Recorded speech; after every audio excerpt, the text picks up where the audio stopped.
Stephanie Joan Reinaga cuenta con el título de médico cirujano y partero por la Universidad de Guadalajara.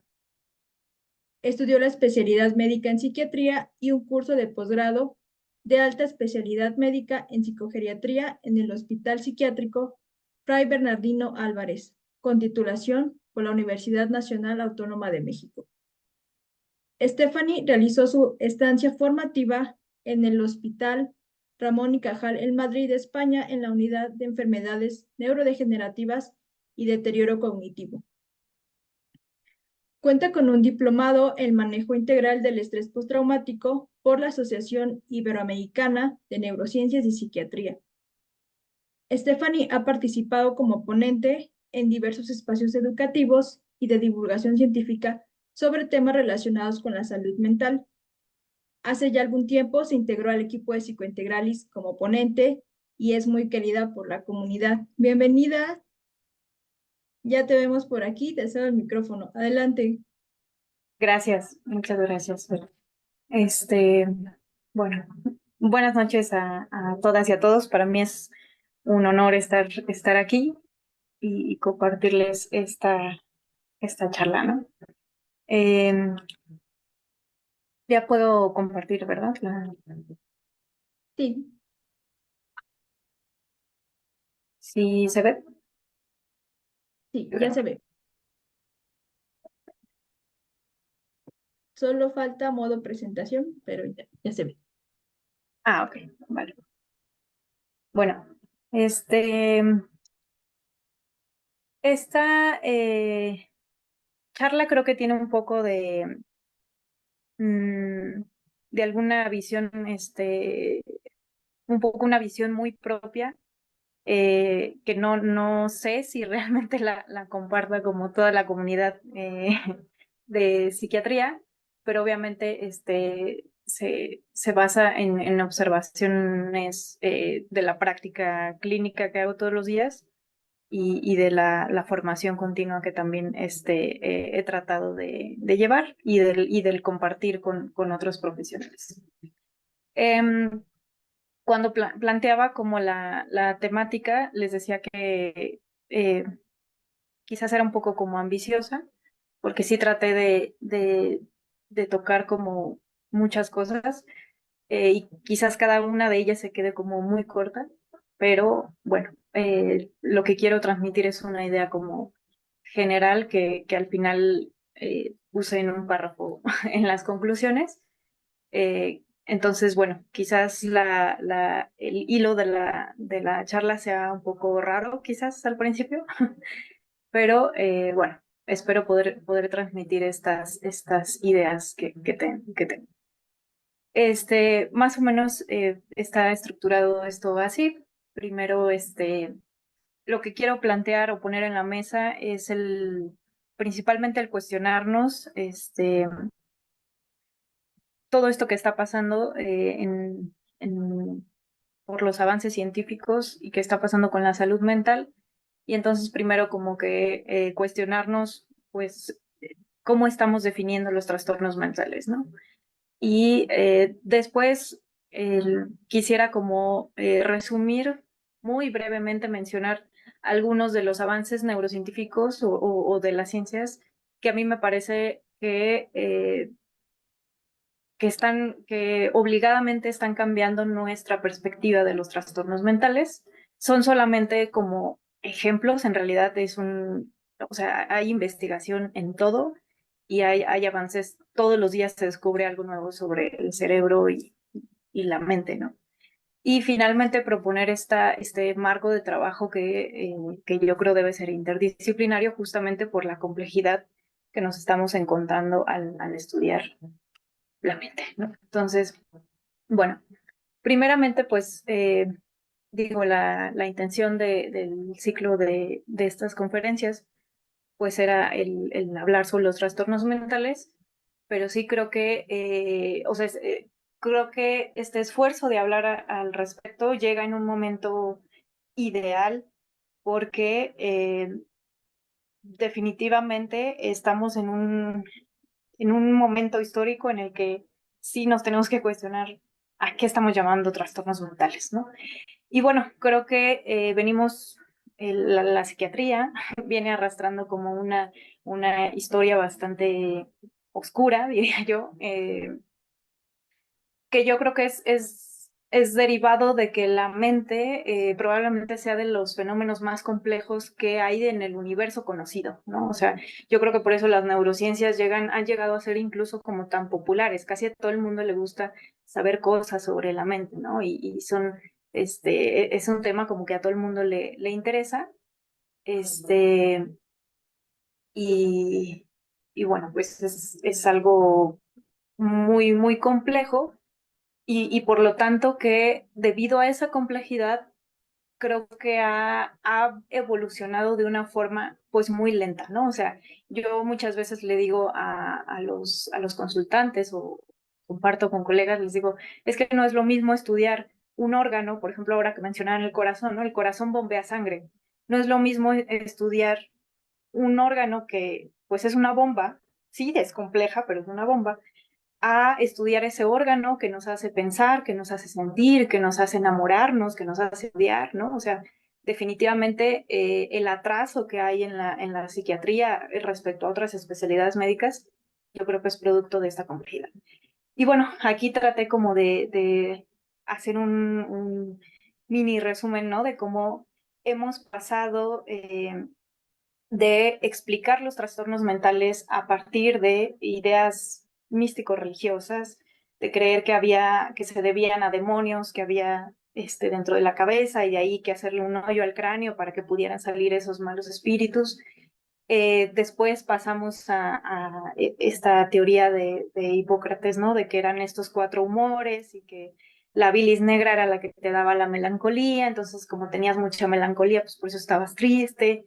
Después estas ideas de los espíritus animales que había como circulando en todo el cuerpo y que podían quizás explicar estos síntomas mentales que pues, siempre han estado ahí, ¿no? Incluso muchos síntomas mentales se llegaron a relacionar con otros órganos, o sea, no siempre tuvimos claro que los problemas mentales estaban en el cerebro, ¿no? Eh, Se le llegó a relacionar con el corazón, ¿no? Incluso con el hígado, o sea, con los riñones, con otros órganos, se llegaron a vincular con los procesos de síntomas mentales. Ya más avanzada la ciencia, llegó el querido Descartes, que honestamente a mí me parece que le hizo mucho daño. No, no es cierto.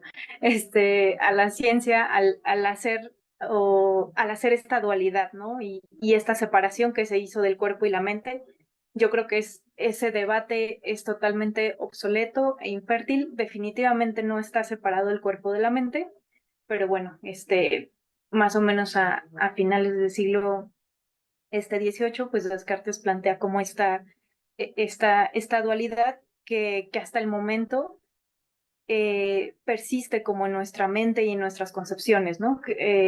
Simplemente el cómo separamos, creo que incluso el hecho de que existan hospitales psiquiátricos es consecuencia de haber separado el cuerpo y la mente, porque, o sea, pareciera que a todo lo que estudiaba la mente se le separó como del resto, eh, pues creyendo que no había como ninguna relación. Eh, y bueno, también tuvieron que ver muchos de los hallazgos que hubo en esos siglos que se empezaron a encontrar como alteraciones muy claras para ciertos padecimientos neurológicos, por ejemplo, ¿no? Que se encontraron tales deformidades para la enfermedad de Parkinson, etcétera, y que se empezaron a separar, ¿no? De la psiquiatría, formando la neurología, pero que en realidad al no encontrar algo muy claro para las enfermedades mentales, pues se les echó acá como en este saco que era la psiquiatría, ¿no? Y la psicología. Y pues a la falta de alguna evidencia de que estos síntomas mentales tenían que ver con algo físico, con algo del cuerpo, pues surgen todas las teorías que tienen que ver con la psicodinamia, ¿no? Digo, a mí me queda muy, me parece muy evidente, simplemente Freud era un neurólogo, ¿no? Y él en un texto menciona que, o sea, como que acepta que la ciencia no ha avanzado lo suficiente como para dar una explicación mucho más como estructural a los fenómenos que él observaba, ¿no? En la clínica. Entonces, de ahí que se empezaron como a formular estas teorías, que yo creo que uno las sigue, digo, como todavía no tenemos claro esta parte estructural, pues siguen siendo muy, muy claras, o sea, uno sigue viendo el reflejo de esas teorías en la práctica, ¿no? Pero bueno, ¿qué sucede más adelante? Pues la psiquiatría creo que se queda como sin muchas herramientas que han intentado o que hemos intentado hacer como psiquiatras, pues diseñar sistemas de clasificación, el DSM-5, la CIE-10, la CIE-11, ¿no? Para intentar como tener un lenguaje en común, unificar criterios diagnósticos, ¿no? Como tratar de darle cierta estructura a algo tan, como tan borroso. Y bueno, pues ya a finales del siglo XX, principios de este siglo, se desarrolló un poco más esta cuestión de la psicofarmacología y quizás eso dio un poco de pauta a empezar otra vez como a caer en cuenta de, a ver, pues si yo le doy una sustancia a alguien, un fármaco que libera serotonina a alguien que tiene depresión y se le quita la depresión, pues de seguro la serotonina tiene que ver algo con la depresión, ¿no? Entonces se empiezan como a formular todas estas teorías de que pues son falta de neurotransmisores o algo sucede en la química cerebral que está creando estos síntomas mentales, ¿no?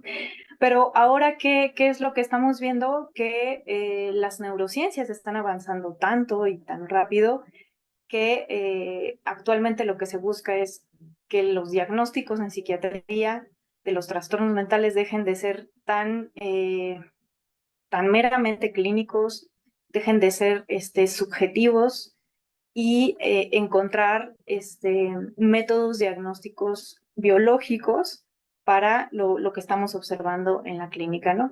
Buscamos también una precisión diagnóstica porque actualmente no existe. Digo, yo todos los días escucho colegas, consultantes que me dicen, es que el psiquiatra anterior me dijo que tenía esquizofrenia, pero luego otro me dijo que tenía trastorno bipolar, pero luego me dijeron que tenía TLP, pero luego me dijeron, o sea, y yo siempre les explico, la verdad es que sí es así, porque no tenemos forma de diagnosticar con certeza, ¿no?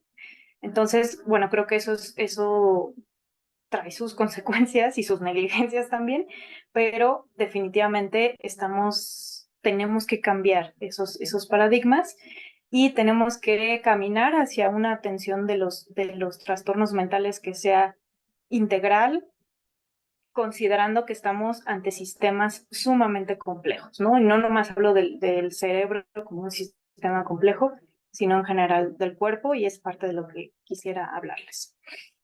Entonces, ¿cuáles son los retos actuales en psiquiatría? Después de pasar de pensar en que la enfermedad mental se debía a los demonios, ahora que estamos parados aquí, pues creo que lo que sucede es que estos avances en las neurociencias, pero también los cambios sociales que ha habido, que creo que todos lo hemos visto, se ha logrado como cambiar ciertos conceptos generalizados sobre la salud mental, ¿no? Digo, antes parecía que no existía la depresión, que no existía el TDAH, que no, sí existía, pero no se le atendía, ¿no? Entonces creo que socialmente sí está habiendo un cambio en cómo se valora la salud mental. Ha habido crisis globales como la pandemia que prácticamente nos obligó a ponerle atención a esta cuestión de la salud mental, y también el uso de las nuevas tecnologías nos ha llevado también a cuestionarnos un montón de cosas sobre la salud mental, ¿no? Entonces, esto junto con los avances que les decía, pues está en primera, creo que cuestionando mucho nuestros sistemas de clasificación. Definitivamente en la práctica uno se pierde con los sistemas de clasificación. Ya no es suficiente los criterios diagnósticos que te encuentras en el DSM. o en la CIE, o sea, son insuficientes, hay muchos elementos transdiagnósticos, hay un solapamiento de diagnósticos increíbles y muchas veces uno se queda por, con identificar síntomas y tratarlos, porque definitivamente establecer diagnósticos yo creo que cada vez es más difícil. Entonces, tenemos como retos en todo esto, ¿no? En definir claramente los trastornos mentales, en clasificarlos, en diagnosticarlos. Y también creo que estas dos fuerzas empujan a cuestionarnos también cómo diseñar sistemas de salud adecuados para estos trastornos mentales y también plantearnos la cuestión preventiva en la salud mental. Que sí, que de por sí en la salud en general la prevención pareciera que no la consideramos, por lo menos en nuestro país o muchos de los esfuerzos que se hacen son más para la atención que para la prevención, pero pues también en salud mental tenemos que plantearnos el cómo prevenir los trastornos, ¿no? Y, y bueno, ¿qué creo que tiene que pasar? Que definitivamente la ciencia la ciencia de la salud mental tiene que empezar a adoptar esos avances científicos que hay a la base conceptual de los trastornos mentales. O sea, tenemos que dejar de concebir los trastornos mentales como hasta ahora los concebimos, ¿no? Y definitivamente tenemos que caminar hacia hacer un trabajo multi e interdisciplinario y en todos los niveles, ¿no? No nomás a nivel individual, sino que socialmente tenemos que empezar a integrarnos y hacer, ¿cómo decirlo? O sea, concebir una atención a la salud mental que sea en equipo, ¿no? Entonces, quisiera como compartirles algunos de les decía, como de estos avances que a mí me parecen definitivamente fundamentales para cambiar el chip respecto a los trastornos mentales. Creo que también hay que plantearnos qué cambios puede traer las neurociencias a la salud mental. Y creo que es en todo esto que les decía, ¿no? Tanto en la definición tal cual de los trastornos mentales, yo honestamente creo que muchos de los nombres que actualmente usamos para nombrar ciertos fenómenos clínicos van a desaparecer, porque no reflejan claramente lo que estamos viendo y lo que es, ¿no? Entonces yo creo que la nomenclatura tiene que cambiar y por tanto también las clasificaciones. Y creo que esto sí ha pasado, por ejemplo, del DSM-4 al 5 sí hubo cambios, varios cambios, ¿no? Ejemplo, sacar antes todos los trastornos de ansiedad junto con el TOC, el obsesivo compulsivo y el trastorno de estrés postraumático estaban todos juntos como trastornos de ansiedad. Eh, en el DSM-5 sacaron el TOC de ahí y sacaron el TET, el estrés postraumático, porque justamente nos hemos dado cuenta que esta parte de los mecanismos que crean estos trastornos son muy distintos, o sea, nada tiene que ver, o sea, si bien en todos los trastornos hay cierta ansiedad, pues nada tiene que ver el cómo se forma un obsesivo compulsivo a un estrés postraumático, a un trastorno de ansiedad generalizada, ¿no? Entonces, creo que estos avances sí han ayudado a clasificar de forma distinta los trastornos mentales, pero definitivamente falta mucho. Obviamente, el comprender los mecanismos que crean la patología mental va a ser fundamental también para establecer mejores métodos diagnósticos y, como les decía, mucho más precisos, que yo creo que eso tiene que ver incluso con los derechos de las personas, ¿no? Porque he notado en mi práctica que causa mucha angustia, incluso a uno también le causa angustia, no nomás a los consultantes, sino que causa mucha angustia no tener un nombre para lo que uno está sintiendo, ¿no? Y para lo que uno está pasando. Entonces, creo que es necesario avanzar hacia esta precisión diagnóstica. Y definitivamente los tratamientos van a cambiar, ¿no? Tanto a nivel biológico, digo, la industria farmacéutica siempre está buscando nuevas dianas terapéuticas para diseñar fármacos que traten síntomas que pues antes no se podía, pero también los abordajes psicoterapéuticos y también el cómo se atienden a nivel institucional los trastornos mentales, eso ya está cambiando, ¿no? México en particular está muy atrasado en ese sentido. En México siguen existiendo los psiquiátricos cuando en países como España, pues eso ya no existe, ¿no? ¿Qué sucede? Que los servicios de atención mental a nivel hospitalario, pues se incluyeron en un hospital general, ¿no? Justamente en este sentido de por qué tienen que estar aislados cuando son trastornos como cualquier otro, ¿no? Eh, entonces, este diseño de cómo se atiende la salud mental definitivamente tiene que cambiar. Y también creo que la parte de las aspiraciones con estos avances es que la calidad de vida y el pronóstico de las personas con trastornos mentales, sobre todo trastornos mentales graves, cambie, ¿no? O sea, actualmente las personas con esquizofrenia, por ejemplo, tienen un pronóstico pues muy malo, no nomás a nivel funcional, sino como tal en esperanza de vida, ¿no? Entonces, eso hace falta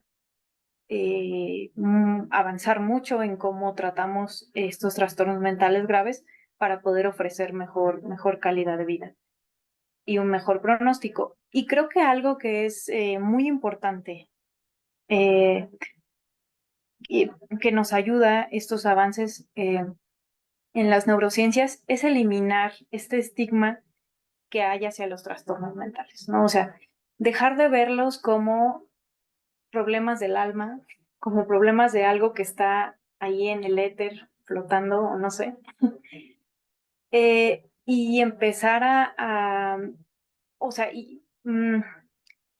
o sea, dejar de verlos así para dejar de pensar que con echarle ganas se trata, ¿no? O que es una cuestión de voluntad, cuando mucho tiene que ver con sistemas que están disfuncionando, ¿no? No quiero tampoco dar a entender que todo es una cuestión como biológica, como mecanicista, de, es que hay algo mal, hay algo que se descompone y ya, ¿no? O sea, definitivamente ahí hay una interacción bien compleja entre lo que sucede en el ambiente y lo que hay en los sistemas biológicos, pero sí creo que el hecho de saber que hay una base material a eso que estamos viendo, a esos síntomas, a esos comportamientos, a esas emociones, ayuda a dejar de lado estas ideas equivocadas. Y digo, ¿por qué son peligrosas estas ideas equivocadas? No solamente en el sentido de que dejemos de decir que echándole ganas se quitan los trastornos mentales.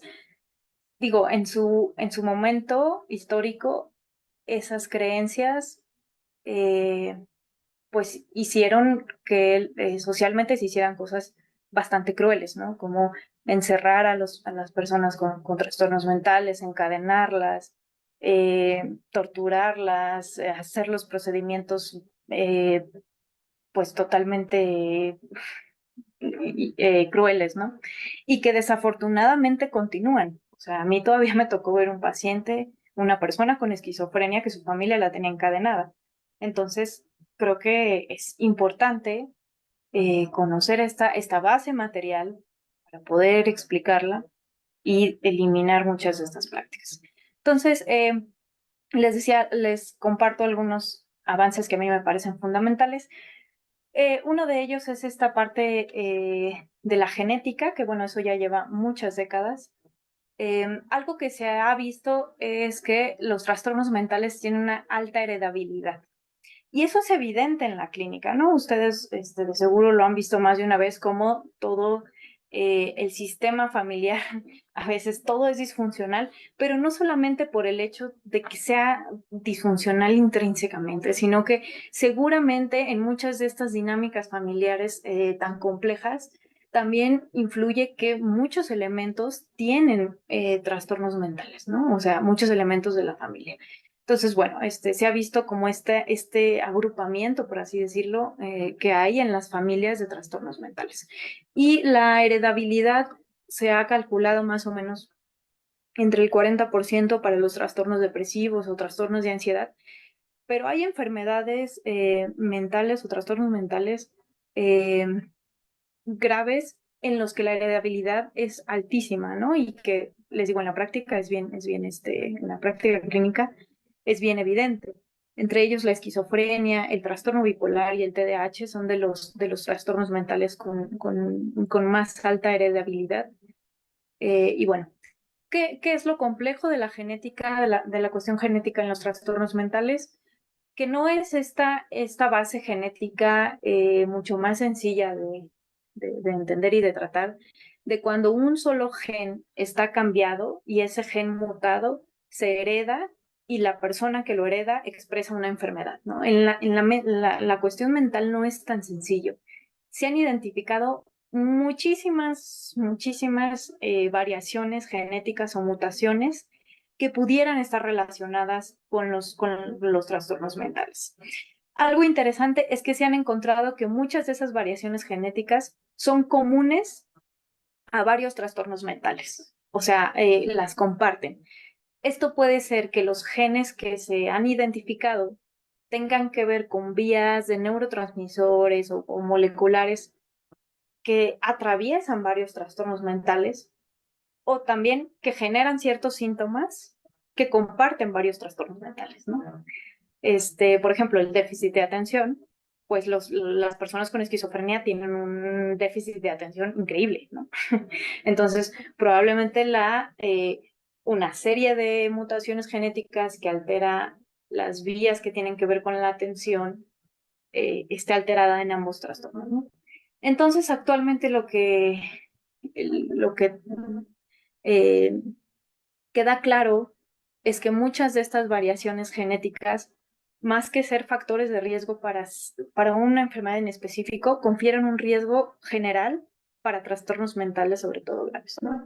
Y entonces está en este artículo que les comparto bajo la referencia, está esta gráfica que a mí me parece hermosa, donde analizan, ¿no? Como los hallazgos de los genes las variaciones genéticas que se han encontrado en el trastorno de déficit de atención, en la esquizofrenia, en el trastorno bipolar, en el trastorno depresivo mayor y en trastornos de ansiedad, incluyendo el trastorno obsesivo compulsivo y el trastorno de pánico. Y fíjense, pues el montón, ¿no? En la esquizofrenia es donde más se han identificado variaciones genéticas, pero muy consistentes, y que tienen que ver con ciertas vías específicas, ¿no? Las vías de la dopamina, ¿no? Que sabemos que la dopamina está alterada en la esquizofrenia, pero también en TDAH, las vías de serotonina, vías vasculares, vías de glutamato y vías de factores neurotróficos, ¿no? Y cómo se relacionan. Y créanme que esto, aunque aquí se ve así como que, ¿de qué está hablando?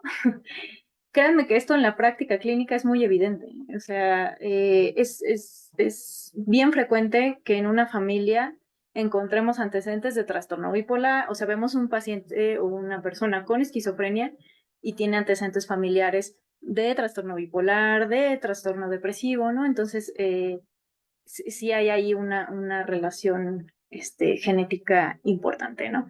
Y bueno, les decía que hay muchos avances en la genética en este terreno. Es un poco complejo por el hecho de que son muchos genes, pero bueno, ahí hay varios como avances. Ahora, otro de los temas que a mí me parece eh, muy, o sea, honestamente a mí me parece que esto es lo más, o de las cuestiones más paradigmáticas o que van a cambiar los paradigmas en los trastornos mentales, y es esta cuestión de algo que se llama conectómica o esta cuestión de establecer redes neuronales. ¿Qué es esto? Hay algo que se llama conectoma humano, que es el mapa de las conexiones neuronales pues que existen en el cerebro, ¿no? Y más o menos así es como se hace, ¿no? Toman resonancias magnéticas funcionales y van estableciendo, imagínense establecer cada conexión que hay entre neuronas, ¿no? Por ahí hay un dato de que un cerebro humano adulto tiene como 86 millones de conexiones, ¿no? Entonces, imagínense, son muchísimas, pero lo que están haciendo con todo el avance que hay también como en tecnología es tratar de mapear todo el cerebro, ¿no? Hasta ahorita se ha logrado mapear 1 milímetro cúbico de cerebro, pero bueno, existen como muchos avances al respecto. Y aquí lo interesante es que no solamente se están mapeando, o sea, no solamente es ver qué neurona está conectada con qué neurona, sino cómo son esas conexiones. Si son fuertes, si son débiles, si son rápidas, si son lentas, si son, ¿no? Y qué tan conectadas están ciertas áreas, porque han encontrado que hay áreas muy conectadas, otras como que casi no, ¿no? O sea, entonces es algo así muy complejo y súper interesante. Y entonces hay como esta parte de estudiar la conectividad estructural, o sea, de qué áreas están conectadas con qué áreas, pero también la conectividad funcional, ¿no? O sea, qué tan funcionales o cómo es la funcionalidad de esas conexiones. O sea, no solamente están conectadas estas dos neuronas, sino que están conectadas de esta forma, ¿no? Entonces, esto es así complejísimo, súper interesante y yo creo que todos los días hay algo nuevo sobre conectómica. Entonces, con estos avances, se han tratado de establecer más o menos, ok, existen estas redes neuronales específicas. Y es por eso que actualmente ya no hablamos tanto de que un área cerebral en específico está dañada y eso genera un síntoma, sino que pareciera que hay disfunciones en las redes, ¿no? En cómo se conectan. Ahorita todo esto va a tener algo de sentido, ¿no? Entonces, más o menos, estas son las redes neuronales que se han establecido y se ha establecido como para qué, ¿no? Sirven para el procesamiento visual, el procesamiento de la información sensorial y motora, las redes de atención, del control de la saliencia, o sea, que se le pone atención, y la red neuronal por defecto, que es como la que está siempre activa. Y bueno, ¿esto de qué me sirve? ¿De qué rayos estamos hablando? Pues que yo creo que muchos de los trastornos mentales vamos a terminar por entenderlos como problemas de conectividad. Y he ahí que, o sea, he ahí la razón porque si yo le tomo una resonancia a una persona con esquizofrenia, con trastorno bipolar, con trastorno del espectro autista, no voy a encontrar nada. Con TDAH, oiga, doctora, pero está diciendo que son problemas del cerebro. Sí, pero no de la estructura del cerebro, sino de cómo está conectado ese cerebro. Entonces, a mí me ha sido muy útil tratar de explicar esto con familiares para que entiendan por qué no es tan evidente o por qué hasta ahora no hemos podido hacer tan evidente la, digamos, como la base material de estos trastornos. Pero yo espero vivir lo suficiente para justamente poderle pedir a un paciente su conectoma o a lo mejor y el mapeo de cierta red neuronal para ver cómo funciona y ver que está disfuncional y poderle decir, ok, tu patrón de disfunción de tu red neuronal tal corresponde a tal diagnóstico. Eso, créanme que va a pasar y eso le va a dar pues un giro totalmente distinto a nuestra forma de diagnosticar los trastornos mentales. Y creo que uno de los ejemplos más claros que hasta ahorita tenemos es en la esquizofrenia. Aquí hay dos artículos que les puse ahí que concluyen estas cosas, ¿no? Por ejemplo, el primero habla de la conectividad funcional que hay, le llaman conectividad funcional dinámica, es que meten al paciente a una resonancia magnética funcional, que se activa, lo meten y lo dejan ahí, que es esto de los estudios en estado de reposo. O sea, porque el cerebro nunca está callado. Entonces, lo dejan ahí a ver qué áreas del cerebro se activan, ¿no? Eso lo estudian a través de que aumenta su metabolismo, bla.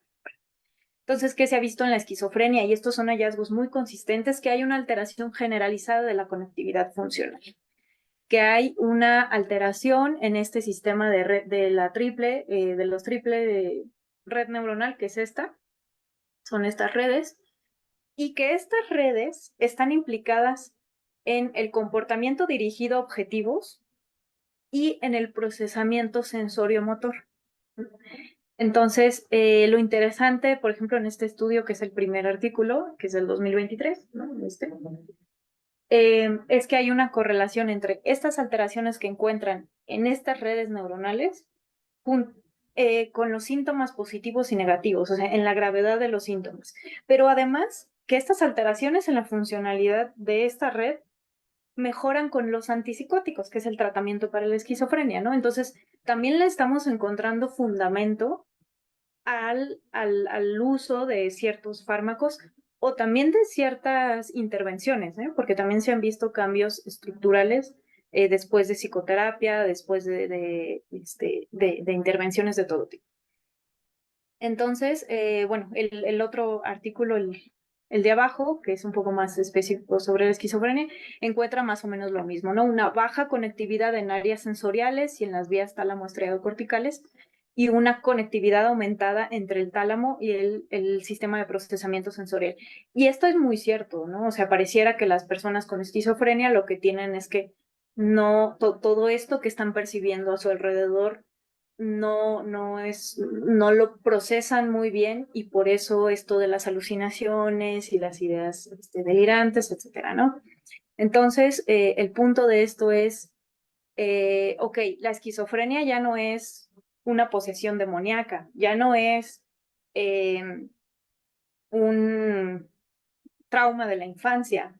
Obviamente eso influye, porque sí se ha visto que el estrés es necesario para que se cree la esquizofrenia. No es que usó marihuana y desarrolló la esquizofrenia. No es que lo heredó simplemente así como de la nada, ¿no? O sea, hay alteraciones aquí, ¿no? O sea, este cerebro está conectado de una forma anómala que está generando estos síntomas, ¿no? Bueno, por último, otro de las cosas que también me parecen sumamente interesantes y fascinantes es esto que estamos llamando el segundo cerebro, ¿no? Que es el intestino.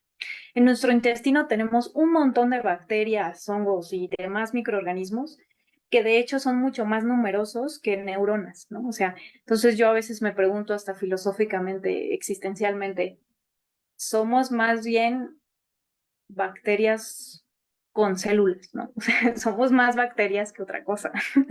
Entonces, bueno, pareciera que esta población tan grande de microorganismos que hay en nuestro intestino interactúa con las células mismas del intestino, con las hormonas en el cuerpo, con el sistema inmunológico en el cuerpo y finalmente con el cerebro, ¿no?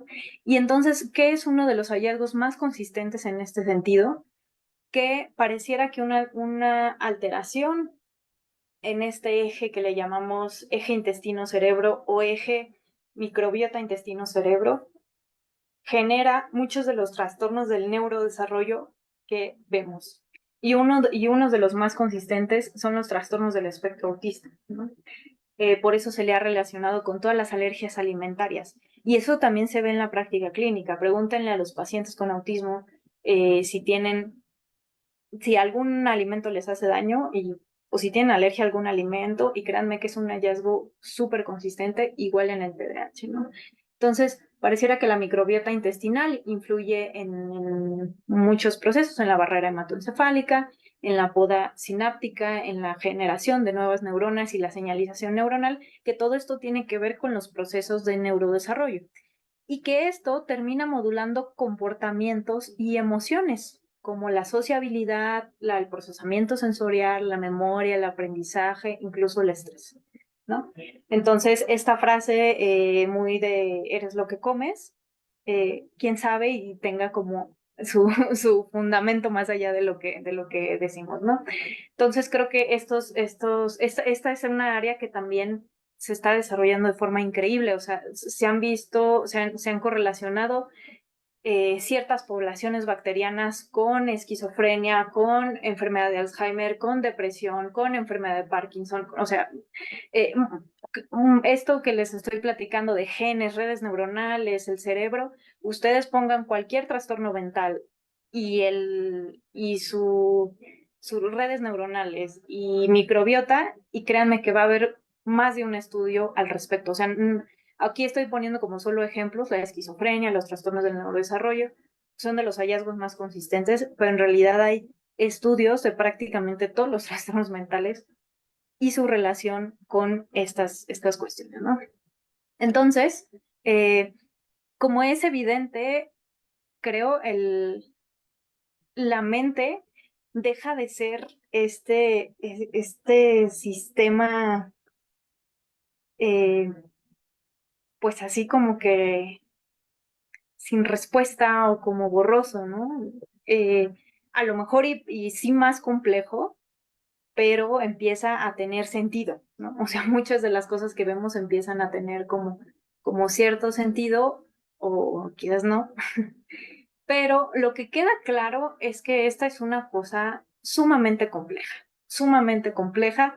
que definitivamente una sola persona no puede, yo creo, no puede entender ni siquiera, ¿no? O sea, se requiere de un trabajo bien estrecho entre unos y otros profesionales para poder empezar a entender la mente, pero también a atender los trastornos mentales, ¿no? Porque creo que mientras las ciencias avanzan y ya hay todos estos cambios y demás, uno sigue atendiendo pacientes, ¿no? Uno sigue viendo a la gente. Pero creo que sí podemos empezar, o sea, aunque todavía esto quizás está muy lejano, espero que no, eh, tenemos que caminar hacia este trabajo que yo creo que definitivamente tiene que ser interdisciplinario, ¿no? Y aquí está esta otra serie de ideas donde planteo que, bueno, la salud mental definitivamente es un problema de alta complejidad por todo lo que implica, porque, como les decía, no solamente es el intestino, el cerebro y que sus redes neuronales y que los genes y no sé qué, todo esto biológico interactúa con lo de afuera. Y eso también está claro en los estudios, ¿no? Hay algo que se llama, por ejemplo, epigenética, que son todos los cambios que ocurren en los genes a partir de factores ambientales, ¿no? Entonces, es evidente que pues esta interacción es sumamente compleja y una sola disciplina, llámese psiquiatría, llámese neurología, llámese psicología, llámese lo que quieran, no es suficiente para entender la salud mental y mucho menos para atender los problemas de salud mental. Entonces creo que es necesario empezar a formular un trabajo interdisciplinario que busque integrar tanto el problema, o sea, eh, conceptualizar el problema de los trastornos mentales, establecer o integrar una metodología y establecer soluciones, ¿no? Y creo que hay que entender que este trabajo interdisciplinario no busca suprimir ni restar a cada disciplina y que algo fundamental es eliminar esta hegemonía que existe de la parte médica, ¿no? O sea, si bien yo les acabo como de plantear toda esta parte de las neurociencias, creo que sí nos toca también meternos ahí. Uh-huh. Y tratar de, de integrar como un lenguaje común, ¿no? ¿Por qué quisiéramos trabajar de forma interdisciplinaria? Porque creo que al poder problematizar de una forma más compleja, obviamente se vuelve más real. Además de que creo que eso aporta a la construcción de conocimiento. El trabajo se distribuye, ¿no? Porque ahora eh, no te toca a ti solo entender todo esto y buscar soluciones y buscar establecer un diagnóstico y buscar establecer un manejo, sino que puedes eh, separar como las, todo lo que implica tratar este sistema tan complejo y hacerlo entre varios, ¿no?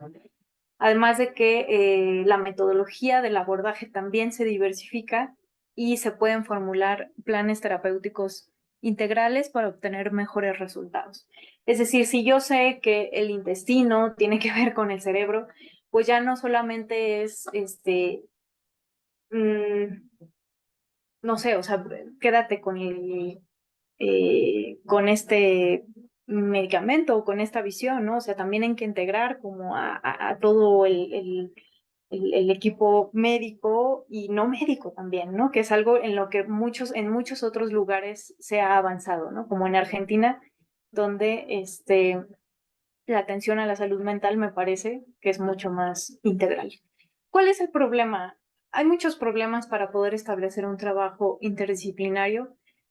Yo creo que uno de los más grandes es justamente esta diferencia que hay en el lenguaje, o sea, a veces sí pareciera que estamos hablando de cosas distintas, y esto tiene que ver con que la conceptualización, como hasta ahora no ha tenido un fundamento tan claro, eh, existen muchas teorías, muchas corrientes de pensamiento que no deberían verse como un obstáculo, sino como algo que puede aportar esta parte como de la creatividad a la hora de abordar los problemas de la salud mental, pero que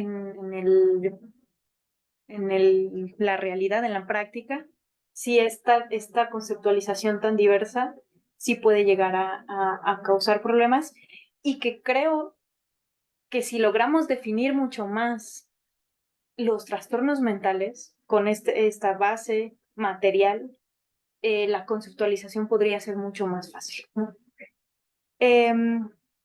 Les decía también esta hegemonía que hay del modelo médico, que es positivista y jerárquico, definitivamente es un problema, porque creo que a otras disciplinas como la psicología se les segrega, ¿no? O sea, se les segrega de todo esto, por ejemplo, que les acabo de decir, ¿no? O sea, yo no sé si en, en, o sea, no sé qué tanto en las escuelas de psicología se hable de todo esto, ¿no? Que les estoy diciendo. Incluso creo que no debería estar como tan separado la formación de psiquiatras y de psicólogos, ¿no? Y de neurólogos también, que luego también no están como al tanto de todo esto que es la salud mental. Y justamente, ¿no? O sea, la formación de los profesionales que estamos involucrados en la salud mental no está encaminada a la integración, o es deficiente o definitivamente no existe, ¿no? Y también que para un trabajo interdisciplinario, pues no están definidos ni los métodos, ni los procesos, ni los espacios, ¿no? Entonces es algo en lo que tenemos que trabajar. Y bueno, para concluir, son muchas letras, se los voy a leer, fue como lo que intenté concluir o transmitir con esto. Y ahí va: nuestra comprensión de los mecanismos biológicos que subyacen a los procesos cognitivos y conductuales humanos ha avanzado enormemente en la última década, y nuestro conocimiento en dicha área sigue acumulándose cada día. Estos avances en las neurociencias, junto con una serie de cambios y fenómenos sociales que se han convertido en puntos de referencia históricos, están empujando a la psiquiatría y a todas las áreas involucradas en la salud mental a modificar radicalmente sus paradigmas, por lo que probablemente estamos presenciando el establecimiento de nuevos hitos en la comprensión y atención de los trastornos mentales. La complejidad que se vislumbra en este terreno también nos obliga a pensar en el trabajo interdisciplinario como el marco más apropiado para lograr avances significativos en la lucha por una salud mental universal para la humanidad. La formación continua y diversa, el diálogo constante entre disciplinas y la colaboración estrecha en la práctica clínica y la investigación son parte de nuestras tareas diarias para formar parte de la presente revolución en la salud mental. Entonces, tenemos mucho que hacer. Este, Definitivamente a mí me parece que a veces creo que todo esto suena muy utópico aún, pero créanme que todos los días hay algo nuevo, todos los días se da un pequeño paso hacia adelante, y definitivamente no nos podemos quedar solamente como observadores, simplemente por una cuestión creo que ética, ¿no? O sea, nos toca dar lo mejor posible de atención de la salud mental, y eso implica el estarnos formando y el estar dialogando en todo momento, y creo que espacios como todo el esfuerzo que hay en Psicointegralis, de los seminarios, de estos ciclos de conferencia, creo que son espacios idóneos para ir dando pasos en esto que es necesario y que es el futuro de la salud mental. Es todo.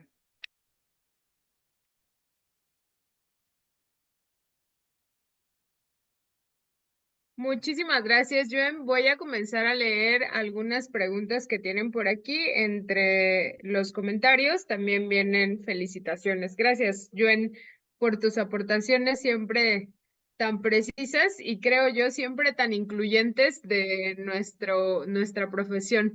una de las cosas que más admiro es la manera en cómo tienes la oportunidad de incluirnos a nosotros los psicólogos y cómo tienes la apertura para poder trabajar la salud mental de esta manera transdisciplinar.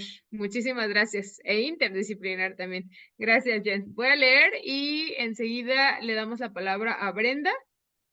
Dice, debido a que la psiquiatría y neurología está muy de la mano en los trastornos mentales, ¿a dónde o quién realizará el diagnóstico y qué estudios se hacen para TDAH de adolescentes 14 o 15 años y cómo abordamos el tema de la condición los padres para que tomen la importancia sobre el tema? Creo que lo que nos quiere decir por aquí Anita es que cómo hacer el diagnóstico, ¿a quién? ¿Psiquiatría o neurología? Y cómo abordar el tema con los papás, por favor. Sí, gracias. Creo que, bueno, lo que he observado, eso ya es como experiencia muy propia, es que los neuropediatras en particular, o sea, los que ven niños, adolescentes, sí tienen una formación muy amplia para TDAH, ¿no? Para diagnosticarlo y tratarlo de la mejor manera posible. Pero en adultos definitivamente creo que es mucho más la preparación que tenemos los psiquiatras que los neurólogos. Los neurólogos, desafortunadamente, creo que hacen mucho esta separación de la cuestión mental, porque en sí en la medicina, o sea, en general en la medicina también hay un estigma como con la salud, con la cuestión mental, entonces también como que los psiquiatras somos segregados del resto de la medicina. Entonces, creo que lo diría así, un niño, un adolescente, creo que un neuropediatra es buena opción. Digo, también están los psiquiatras que también le saben. Y en adultos yo creo que psiquiatría es quien debe hacer el diagnóstico. Y con los padres, yo creo que con los padres, y a mí me ha funcionado mucho, es justamente explicar mucho de esto, ¿no? O sea, yo a veces hasta le saco como una presentación que tengo por ahí de las redes neuronales que están alteradas en el TDAH, y me ha funcionado explicarles, justamente como el decir, mire, es que no es que su hijo quiera ser así o su hija, ¿no? O sea, no es que quiera estar revoloteando por todos lados, es que tiene estas alteraciones en su cerebro o su cerebro está conectado de esta forma y eso origina muchos de estos comportamientos, ¿no? Me funcionó mucho con una chica que justo hoy vi, que su mamá como que no estaba como muy escéptica, pero le explicamos y la misma chica, como la chica estudia algo de biomédica, la misma chica le explicó, mamá, es que es como alguien con diabetes que le falta insulina y entonces le tienen que poner insulina para poder estar bien. A mí me falta dopamina, entonces me tienen que dar medicamentos que me hagan liberar dopamina, porque eso es lo que hacen los medicamentos para el TDAH, ¿no? Entonces a mí me pareció como súper bonito que ella misma se lo explicara. Y de ahí, créanme que de ahí en adelante la mamá como que lo aceptó por completo darle el medicamento y la chica está súper bien. Pero creo que por eso es importante ir conociendo estas cosas, porque ayudan a que los familiares entiendan, ¿no? Y a que acepten los tratamientos adecuados, en este caso los fármacos, que a veces en niños y adolescentes es bien difícil, porque está esta idea de cómo le voy a dar a mi hijo o a mi hija tan chiquito una pastilla, ¿no? Entonces, creo que estos hallazgos científicos ayudan a fundamentar este, el por qué deben recibir tratamiento, ¿no? Pero a ver, responde. Muy bien, muchas gracias, Joan. Adelante, Brenda. Gracias, buenas noches. Primero que nada, pues muchas gracias. Gracias por compartirnos un poco de su conocimiento. Y me surgió una duda referente a que decía la microbiota con los problemas, pero más porque pues salió mucho como el tema de la pandemia de niños con autismo. Entonces, ¿cree que tiene que ver también? Bueno, yo me imagino que sí o sea, hubo como muchos casos de bebés. No sé, no quiero sonar mal, pero generación que nacieron en pandemia, que no hablan y eso, y muchos pues se dieron cuenta que no hablaban porque son autistas. ¿Tiene que ver con la alimentación de los papás o es que entiendo que son muchos factores para un autismo, pero sí me causó una duda con que también pues se da cierta discapacidad intelectual con, con autismo, entonces no sé si pueda, pues más que nada darme su punto de vista referente a esto. Gracias. Sí, lo que es bien interesante. Se ha visto, una cosa es que se ha visto que muchos de los niños y niñas con trastorno del neurodesarrollo nacen por cesárea. La primera, o sea, las primeras bacterias que empiezan a colonizar nuestro intestino, a llenarlo, son las bacterias que hay en el canal vaginal. Entonces, pareciera que como estos niños pues, los sacan por el abdomen, no por el canal vaginal, no colonizan bien su intestino. Y entonces ahí se empezó a decir, quizás tienen una flora intestinal muy distinta. Y, o sea, otra cosa que se ve muy consistente eh, es que muchos de estos niños tienen alergias alimentarias. O sea, por ejemplo, el gluten, la alergia, la intolerancia al gluten es un hallazgo frecuente en niños con autismo. Entonces, sí es un poco como difícil, digo, también en su momento se asoció también como al uso de una vacuna y después se vio que no, y de ahí el mito de que las vacunas causan autismo, lo cual no es cierto, pero sí pudiera haber también como esta interacción anormal entre los microorganismos, las bacterias del intestino, el sistema inmunológico y el cerebro, ¿no? Que es como una también de las vías que hay como de interacción. Y bueno, resulta algo como muy complejo, pero sí se ha visto que ciertas intervenciones en la alimentación de niños con autismo mejoran sus síntomas. Por ejemplo, muchos niños con autismo les quitan el gluten y mejoran su conducta, mejoran su desarrollo, etcétera, ¿no? Entonces, digo, todavía faltan cosas, pero sí hay ahí como una relación muy interesante y que les digo, al final estos datos que se están como aclarando se ven en la práctica clínica. O sea, uno si lo pregunta, lo ve. No sé si respondí un poco.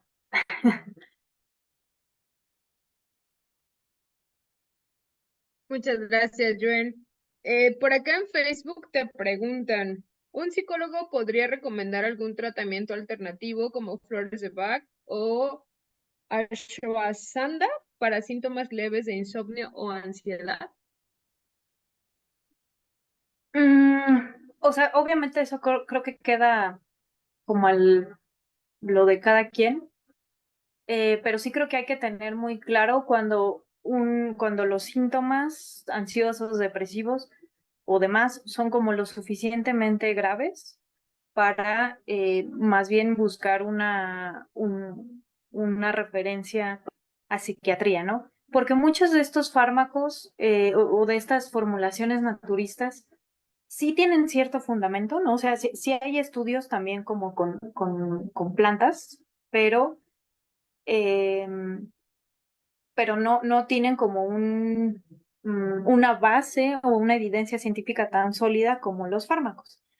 En lo personal, sí me ha tocado pacientes que vienen conmigo, que incluso los nutriólogos, últimamente los nutriólogos traen esta onda de dar con muchos suplementos, o por lo menos en la población que yo veo, y tratando de mejorar el sueño, la ansiedad, la depresión. Y bueno, sí hay cierto fundamento, pero definitivamente no lo suficiente o no de forma adecuada. Y es que también hay que pensar que a veces detrás de un insomnio hay depresión o incluso lo que parece ser depresión pudiera ser otra cosa, ¿no? Entonces, yo creo que la valoración psiquiátrica siempre o muchas veces sí es necesaria. Digo, uno puede recomendar lo que guste, este, pero pues sí, creo que hay que hay que tener claro que a veces sí se requiere definitivamente una valoración psiquiátrica. Gracias, Joan. Tabata, adelante. Sí, muchas gracias. Bueno, yo tengo una duda. Hablaba hace un momento de la estigmatización que hay en cuestión de las enfermedades mentales. Mi duda es, ¿qué tan común es encontrar un niño o un paciente con un diagnóstico que es genético, pero que a lo mejor ya había sido diagnosticado en su familia, pero nunca había sido tratado? ¿Qué tan común es eso y qué puede pasar? O sea, ¿cómo puede afectar en su proceso de aceptación? Porque tal vez si él lo que consideraba común o así son rasgos del mismo trastorno o enfermedad mental que padece su familia. Mm, ¿Me puedes dar como un ejemplo? Ah, digámoslo así, un paciente llega y después de varias sesiones es diagnosticado con esquizofrenia, pero esa esquizofrenia tal vez si ya había sido diagnosticada en algún otro familiar, pero no había sido hablado por el mismo estigma que hay sobre las enfermedades mentales. ¿Qué tan común es que eso pase a la hora de diagnosticar a los pacientes y de qué forma afecta? Porque pues a lo mejor al no hablar de la enfermedad, ¿tú crees que muchas de las acciones que tiene tu familia que también es diagnosticada con eso, pues son normales o son habituales en todas las personas? Y pues ahora te enteras que es por el mismo padecimiento y no es tan común. ¿Cuál es la afectación ahí? No, sí, ya, entendí, discúlpame. Eh, es bien frecuente, ¿eh? Es bien frecuente que, por ejemplo, hace no mucho una compañera psicóloga justamente me habló de una chica que creíamos que era bipolar, pero como que en la familia, parecía que en la familia había varias personas con trastorno bipolar, pero justo siempre había sido como un estigma y la familia nunca hablaba de eso y los tenían como ocultos, ¿no? Entonces, ¿qué pasó? Que no la quisieron atender como deberían, ¿no? O sea, todavía está esta parte de ocultar en la familia porque es como un motivo como de vergüenza familiar que alguien tenga un trastorno mental, entonces mejor lo esconden, ¿no? Y otra cosa que pasa mucho, por ejemplo, con el TDAH, que a veces hay familias donde todos tienen TDAH, ¿no? La mamá, el papá y los hijos, y normalizan tanto el tener conductas impulsivas, conductas disejecutivas, conductas tales, eh, que creen justamente, crecen creyendo que eso es normal, ¿no? Y eso sí es súper común, ¿no? Entonces, cuando llegan quizás a algún diagnóstico o algo y dicen, oye, esto no es normal, pues a veces sí es como un impacto decir, wow, o sea, llevo todo, yo que veo adultos, hoy que he diagnosticado TDAH en personas de 40 años, es como, wow, o sea, llevo toda la vida con estos síntomas que justo normalicé porque en mi familia todo el mundo lo tenía, y pues resulta, a veces incluso los pacientes o los consultantes, ellos solitos, eh, empiezan a diagnosticar a sus familiares, o sea, empiezan a observar y decir, oye, creo que mi mamá tiene TDAH o mi papá. También con el autismo pasa, porque el autismo también tiene una heredabilidad alta. Y empiezan como ellos mismos ahí como a diagnosticar a la familia, ¿no? Em, Creo que en mi experiencia a veces ha resultado positivo el que se den cuenta de que es algo familiar. O sea, me ha tocado ya tratar incluso familias, ¿no? Hay una familia ahí que trato como a 3 primos, la tía, o sea, porque se van como dando cuenta.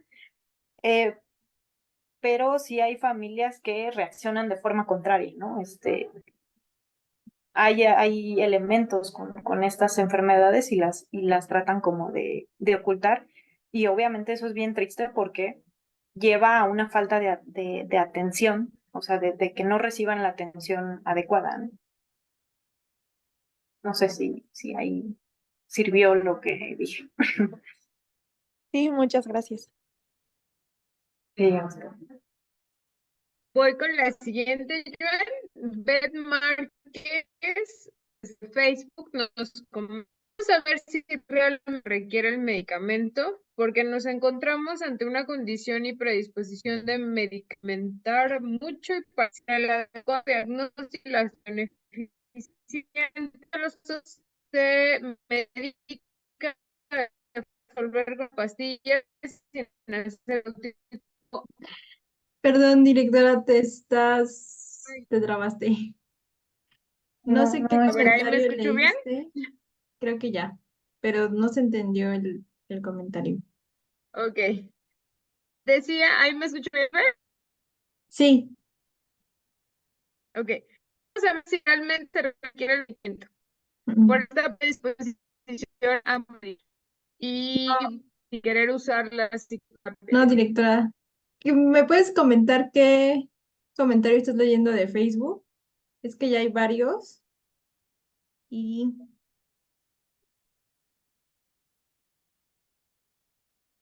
bueno, te leo el de Carlos Lira, creo que ese no lo han leído. Él nos dice, dentro de todos los inicios de los trastornos mentales, sí hay muchas dudas en específico de cada padecimiento. Realmente tiene mucha razón. Me atrevo a aplaudirle sus observaciones enfocadas a la evolución humana, que lo traducidos entonces a lo que nos habían enseñado ha evolucionado tanto en conceptos como las patologías, porque entonces, de cierta manera, en las ciencias no hay nada cierto y se traduce a nuevas investigaciones y que aún así no sabemos si llegaremos entonces a la verdad o a lo asertivo a los tratamientos. Felicidades. ¿Te gustaría comentar Sí, algo al respecto? o sea, justamente estoy leyendo un libro sobre la conciencia, ¿no? La ciencia de la conciencia. Y justamente uno de los planteamientos es, o una de las corrientes, por así decirlo, hasta filosóficas dentro de la ciencia de la conciencia. Hay científicos, neurocientíficos que dicen que en realidad nunca vamos a poder entender la conciencia, ¿no? Que así como a un chimpancé no se le puede enseñar una raíz cuadrada porque no le da su cerebro, quizás a nosotros no nos dé el cerebro para entender el cerebro. Entonces, pues sí, digo, la ciencia es evolutiva, siempre estamos buscando más, pero sí, quién sabe y no haya un final, ¿no? O sea, o quién sabe no nos toque a nosotros como especie, sino a otra especie entender esto, pero sí, este, yo creo que lo que vale es seguir avanzando, ¿no? Lo más que se pueda. Gracias por el comentario, me parece interesante.